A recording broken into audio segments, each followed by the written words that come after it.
नमस्कार, आज के चैलेंज में आपका स्वागत है। और जिसे इस चैलेंज के बारे में नहीं पता, उससे हम बता दें कि हम दोनों माँ-बेटा लेकर के आए हैं एक नई सीरीज़ जिसका नाम है पहली बार हमने बनाया, जिसमें हम वो रेसिपीज़ बना रहे हैं जो हमने कभी बनाए नहीं या जिसे बनाने से हम डरते हैं। चलिए हम बताते हैं आज कौन सी रेसिपी बनाएंगे जिसको हमने कभी बनाया नहीं। तो हाल ही में हमारे 1000 सब्सक्राइबर पूरे हुए हैं। इसी खुशी में हमने सोचा क्यों ना केक बना लें। वैसे तो हमने 2-3 बार केक बनाया है, लेकिन आज तक अच्छा नहीं बना और इसी डर से हम कभी केक नहीं बनाते। तो आज हम बनाएंगे चॉकलेट केक। चॉकलेट नहीं, बटरस्कॉच केक बनाओ, क्योंकि चॉकलेट केक तो आपने 1-2 बार ट्राई भी किया है, बटरस्कॉच तो एक बार भी नहीं बनाई। इसी बहाने कुछ नया सीख लोगी। ठीक है, तो चलिए आज हम बनाते हैं बटर स्कॉच केक।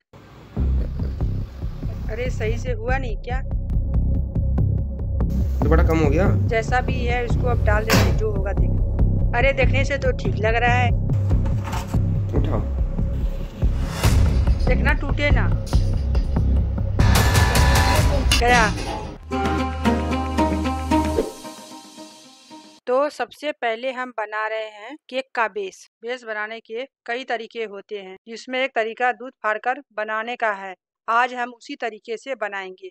1.5 कप दूध लिए हैं। यहाँ पे दूध फाड़ने के लिए 1 टेबल स्पून नींबू का रस लिए हैं, जिसको मिला करके हमने थोड़ी देर के लिए छोड़ दिया। तब तक हम कुकर को प्रीहीट कर लेंगे। एक जमाने में हमने इस नमक को बेकिंग के लिए यूज किया था, वही हमने यहाँ पे डाला। नमक को फैलाकर इसमें एक स्टैंड रख देंगे। रबर और सीटी हटाकर कुकर का ढक्कन लगाकर हमने 5 मिनट के लिए लो फ्लेम पर प्रीहीट किया। तब तक केक टिन के लिए बटर पेपर तैयार कर लेते हैं। हमने यहाँ पे सादे पेपर को सर्कुलर शेप में काट लिए। केक टिन में हल्का हल्का तेल लगाकर पेपर को सेट कर देंगे और पेपर के ऊपर भी हल्का सा तेल लगा देंगे। अब दूध को चेक कर लेते हैं। बहुत ज्यादा खड़ी है ना। यहाँ पे 1/3 कप यानी 80 ml रिफाइंड तेल डाला है। आधा कप के करीब पिसा हुआ चीनी डाला है। हम इसको 4 से 5 मिनट के लिए एक ही डायरेक्शन में अच्छे से मिला ली। अब इसमें ड्राई इंग्रेडिएंट डालेंगे। टोटल मिला के 1.5 कप मैदा डाले हैं। 1 टेबल स्पून बेकिंग पाउडर और 1 टीस्पून बेकिंग सोडा इसमें डालें। कंफ्यूजन में हमने 1 टेबल स्पून बेकिंग पाउडर डाल भी दिया और बाद में थोड़ा निकाल भी दिया। ऐसा ही कंफ्यूजन होता है जब आप पहली बार बनाते हो। फिर सबको अच्छे से छान लेंगे। ऐसे करके हम यहाँ पे बेटे से पूछे इसको किस तरह से फेंटते हैं। वीडियो में हमने देखा था, इसको भी इस तरह से फेंट रहा था। अरे इसे क्या बोलते हैं? Mummy, cut and fold method. हाँ वही।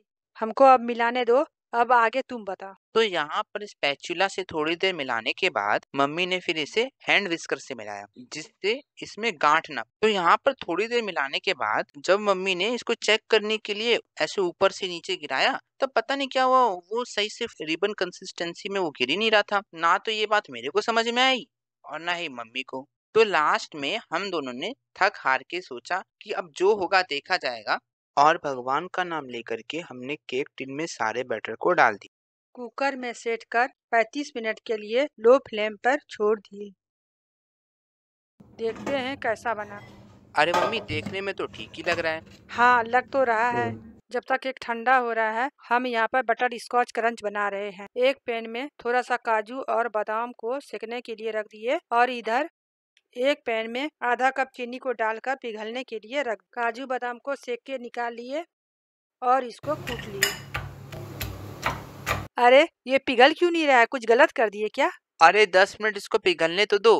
अरे बिन बात का परेशान क्यों हो रही हो? अरे हाँ, 10 मिनट के बाद ये तो अच्छे से पिघल गया। अब इसमें हम बटर डाल देते हैं। एक प्लेट में घी लगा लिए, जिसमें हम उसको फैलाएंगे। जो ड्राई फ्रूट कूटे थे उसको हमने डाल दिया। इसको मिलाने के बाद प्लेट में फैला देंगे। इसको हम ठंडा होने के लिए छोड़ दिए। तब तक हम केक को देख लेते। इसको हम कॉटन कपड़ा से ढक के रखे थे, जिससे ये ड्राई ना हो। चाकू की सहायता से इसका कोना छुड़वा दिए और प्लेट में इसको पलट दिए। इसके ऊपर जो पेपर लगा है उसको निकाल दिए। केक का डेकोरेशन बेटा करेगा और मैं आपको बताऊँ। यहाँ पर इसने चाकू की सहायता से धीरे धीरे करके केक को बीच से काट लिया। इसके ऊपर डालने के लिए 1-2 चीज और बची हुई है, उसको भी तैयार कर देते हैं। अब कैरेमल सॉस बनाते हैं। पहले की तरह आधा कप चीनी को पिघलाकर इसमें 2 क्यूब बटर डाल दिए और घर का 1/3 कप फ्रेश क्रीम डाल दिए। 2-3 मिनट चलाने के बाद तैयार है कैरेमल सॉस। होने के बाद इसे निकाल लिया।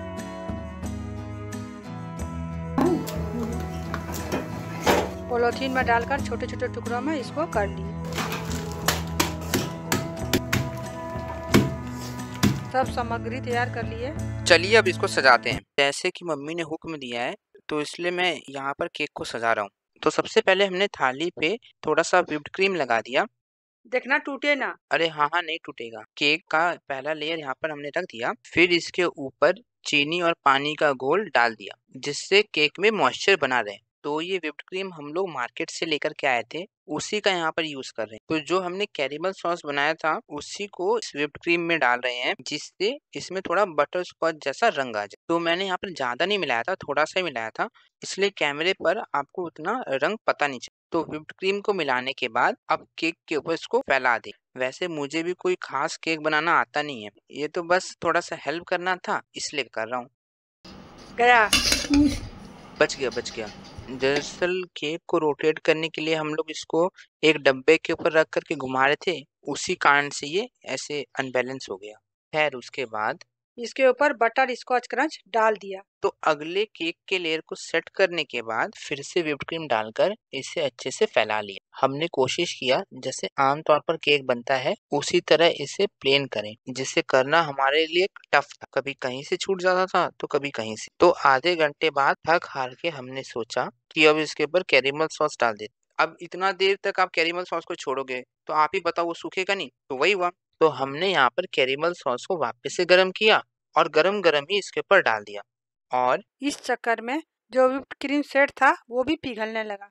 तो हमने यहाँ पर एक और गलती की कि सारा का सारा कैरेमल सॉस हमने केक के ऊपर डाल दिया। उस चक्कर में वो थाली से गिरने लगा और उसके कारण हमको खूब दिक्कत हुआ। परेशान होकर इसको हम फ्रिज में रख दिए। फिर थोड़ी देर के बाद इसको सजाना शुरू किया। तो व्हिप्ड क्रीम को पाइपिंग बैग में डाल करके हमने इससे डिजाइन बनाया। लेकिन एक मिनट, एक चीज और बोलनी थी। अब केक सजाने के चक्कर में क्या हुआ, मैं तो मशहूर था केक सजाने में और मम्मी मेरी मेरे को देखने में मशहूर थी। उस चक्कर में सही सा शॉट ही नहीं आ पाया। खैर थोड़ा सा टॉपिंग करने के बाद और 5 से 11 बजाने के बाद तैयार है बटर स्कॉच केक। हाँ जानते हैं उतना अच्छा नहीं बना है, लेकिन पहली बार के हिसाब से ठीक ही बना। चलिए काट के देखते हैं कैसा बना है। खाने में तो बटर स्कॉच केक जैसा लग रहा था, हो सकता है देखने में और बाकी चीज में कुछ कमी रह गई हो, लेकिन हमारी मेहनत में कोई कमी नहीं थी। तो ऐसे ही और वीडियो लेके आएंगे आपके साथ। तब तक के लिए नमस्कार।